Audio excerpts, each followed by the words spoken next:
Hello viewers, welcome back to my channel. இன்னைக்கு மாலை பற்ற சமையல் என்னன்னு பார்க்கலாமா? வாங்க வீடியோக்குள்ள போலாம். இன்னைக்கு மாலை பற்ற சமையலுக்கு திருநெல்வேலி பக்கம் அவியல் குழம்புன்னு வைப்பா, அதான் வைக்க போறேன். அவியல் குழம்புல உள்ள தான தொட்டுண்டே சாப்பிடலாம், எக்ஸ்ட்ரா கறி எல்லாம் கூட வைக்க வேண்டாம். ஒரு வடம் அப்பளம் ஏதாவது பொரிச்சுண்டா போறோம். அதுக்கு மிக்சடா காய் எல்லாமே நறுக்கி வச்சிருக்கேன். வெள்ளை பூசணிக்காய், கேரட், பீன்ஸ், கொத்தவரங்காய், வாழைக்காய், பட்டாணி, சேனை எல்லாமே நறுக்கி போட்டிருக்கேன். இந்த காய் எல்லாத்தையும் குக்கரில் சேர்த்துக்கிறேன். மஞ்சள் பொடி, உப்பு 1 டீஸ்பூன் சேர்த்துக்கிறேன். இது நல்லா குழஞ்சி வேகணும், அப்போ தான் குழம்பு நல்லாயிருக்கும். அதனால் ஒரு 1/2 டம்ளர் தண்ணி விட்டுக்கிறேன். இது நல்லா மிக்ஸ் பண்ணி விட்டுட்டு குக்கர் மூடி வெயிட் போட்டு மீடியம் ஃப்ளேமில் வச்சு 2 விசில் விட்டு எடுத்துக்கலாம். அப்போ தான் நல்லா காய்கறியெல்லாம் நல்லா குழஞ்சி வேகும். அவியல் குழம்புக்கு காய் வச்சு 2 விசில் விட்டு எடுத்தாச்சு. பாருங்க, நல்லா வெந்திருக்கு, ஸ்டோராக குழஞ்சி வெந்திருக்கு. இப்போ இதில் கொஞ்சமாக புளியை கரைச்சி வச்சுருக்கேன், அதை சேர்த்துக்கிறேன். பச்சை புளி வாசனை போக இது கொஞ்சம் கொதிக்கட்டும். அதுக்குள்ளே இதுக்கு அரைச்சின்னு வரலாம். மிக்சியில் 1 மூடி தேங்காய் துருவல் சேர்த்துருக்கேன். இதில் 1/2 டீஸ்பூன் ஜீரகம். இது குழம்புங்கிறதுனால காரத்துக்கு ஒரு 5 பச்சை மிளகாய் சேர்த்துக்கிறேன். குழம்பு சேர்ந்துட்டு வரணுங்கிறதுக்காக இதில் கொஞ்சம் அரிசி மாவு சேர்த்துருக்கேன். 1/2 டீஸ்பூன் அரிசி மாவு சேர்த்துருக்கேன். கொஞ்சம் மோர் விட்டு அரைச்சின்னு வரலாம். மோர் விட்டுக்கிறேன். இதை பேஸ்ட்டாக அரைச்சின்னு வரலாம். இந்த மாதிரி அரைச்சின்னு வந்துட்டேன். 4 டேபிள் ஸ்பூன் தயிரை லைட்டாக கட்டியெல்லாம் உடச்சி தான் சிலிப்பி வச்சுருந்தேன், அதை இதில் கலந்துருக்கேன். அதிகம் புளிப்பு இல்லாத தயிர்.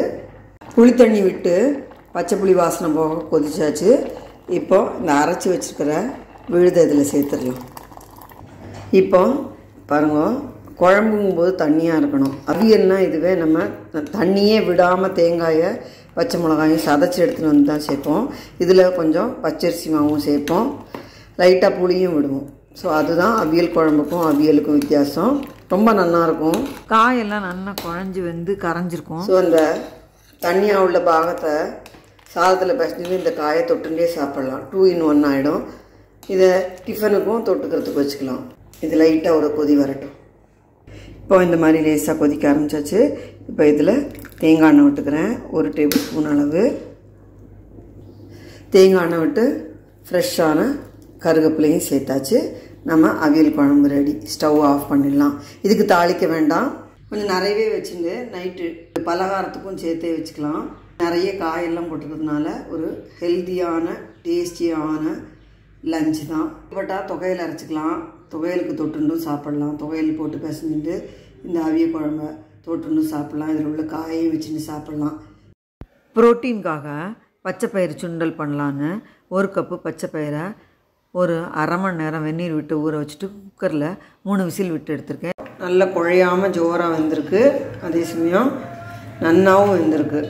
பச்சை பயிறு சுண்டல் தாளிக்கிறதுக்கு இது 1 டீஸ்பூன் தேங்காய் எண்ணெய் சூடு பண்ணியிருக்கேன். இதில் கடுகு, கருவேப்பிலை, பெருங்காயம், ஒரே ஒரு பச்சை மிளகாய் சேர்த்து தாளிச்சுக்கிறேன். நீங்கள் விருப்பப்பட்டால் பச்சை மிளகாய்க்கு பதிலாக காஞ்ச மிளகா கூட கிள்ளி தாளிச்சுக்கலாம். இப்போது நல்லா வெந்த இந்த பச்சை பயிறு சேர்த்துக்கிறேன். இதுக்கு 1/2 டீஸ்பூன் உப்பு சேர்த்துக்கிறேன். உப்பு சேர்த்து நல்லா கலந்து வச்சுக்கலாம். இப்போ இதில் 3 டேபிள் ஸ்பூன் அளவு தேங்காய் துருவல் சேர்த்துக்கிறேன். ஃப்ரெஷ்ஷாக துருவின தேங்காய் துருவல் சேர்த்து நல்லா மிக்ஸ் பண்ணி விட்டால் பச்சை பயிறு சுண்டல் ரெடி. இன்றைக்கி மாலை பற்ற சமையல் அவியல் குழம்பு, பச்சை பயிறு சுண்டல், தொட்டுக்க அப்பளம், வடம், தயிர், சாலடு, சாதம், பருப்பு, நெய், இதோட தயிருக்கு தொட்டுக்க ஊறுகாய். இதுதான் இன்றைக்கி மாலை பட்சம் லஞ்ச் மெனு. இன்றைக்கி பலகாரத்துக்கு அவியல் குழம்பு வச்சுக்கிறதுனால அடை தான் பண்ண போகிறேன். அடைக்கு இது பச்சரிசி 1 ஆழாக்கு, கடலைப்பருப்பு 1/4 கப், துவரம்பருப்பு 1/4 கப், உளுத்தம்பருப்பு 1/4 கப்பு, 1 டேபிள் ஸ்பூன். பச்சரிசி அடைங்கிறதுனால கொஞ்சம் ஜாஸ்தியாக உளுந்து போட்டுக்கணும். பயத்தம்பருப்பு 2 டேபிள் ஸ்பூன். இதை 2 மணி நேரம் ஊற வச்சு அப்புறமா அரைக்கணும். ஊறட்டும், அப்புறம் பார்க்கலாம். அடைக்கு ஊற வச்சுருந்தது ஊறியாச்சு. 2 தடவை களைஞ்சிட்டு தண்ணி எடுத்துகிட்டு வச்சுருக்கேன். இப்போ அரைக்கிறதுக்கு மிக்சியில் காரத்துக்கு 5-6 மிளகாத்தல், ஒரு துண்டு இஞ்சி, ஊற வச்ச இந்த அரிசி பருப்பு, பெருங்காயப்பொடி, தேவையான உப்பு, கொஞ்சமாக தண்ணி விட்டு பேஸ்ட்டாக அரைச்சி எடுத்துக்கலாம். இதை பாத்திரத்தில் ட்ரான்ஸ்ஃபர் பண்ணி அடை வாக்கிறதுக்கு முன்னாடி இதில் தேங்காய் கருவேப்பிலை எல்லாம் போட்டு அடையாக வாத்துக்கலாம். மாவில் தேங்காய் துருவல் கருவேப்பிலை எல்லாம் கிள்ளி சேர்த்துட்டேன். வழக்கம் போல் தோசைக்கல்லை க்ரீஸ் பண்ணிவிட்டு மெலிசான அடையாக வாக்கலாம். இது பச்சரிசி அடைங்கிறதுனால மாவு ரொம்ப கெட்டியாக இல்லாமல் கொஞ்சம் நீர்க்க வச்சுருந்தா தான் அடை பஞ்சு போல் வரும். இல்லைன்னா வெடன்னு ரொம்ப ரஃப்பாக இருக்கும். மேலாக நெய்யோ எண்ணெயோ எது வேணால் விட்டுக்கலாம். நான் நெய் விட்டு வாக்குறேன். ஒரு பக்கம் வெந்ததும் திருப்பி போட்டு அடுத்த பக்கமும் வெந்ததும் எடுத்தால் நம்ம சூப்பரான பச்சரிசி அடை பூ போல் சாஃப்டாக ரெடியாக எடுத்து பாருங்க. பயத்தம்பருப்பு சேர்த்துருக்கிறதுனால ரொம்ப ரொம்ப சாஃப்டாக இருக்கும். தேங்காயும் சேர்த்துருக்கிறதுனால இதோட டேஸ்ட்டே வேறு லெவல் தான். வியூவர்ஸ் கண்டிப்பாக ட்ரை பண்ணி பாருங்க. இன்றைக்கி மாலைபட்சம் பலகாரம் சாஃப்டான ப்ரோட்டீன் ரிச் பச்சரிசி அடை, அதுக்கு தொட்டுக்கிறதுக்கு இந்த அவியல் குழம்பு பெஸ்ட்டு காம்பினேஷன். மிளகாப்பொடி தேங்காய் சட்னி எல்லாமே வச்சுட்டு சாப்பிட்லாம். இன்றைக்கி அவியல் குழம்பு வச்சதுனால நான் இப்படி பிளான் பண்ணி இந்த பச்சரிசி அடை பண்ணியிருக்கேன்.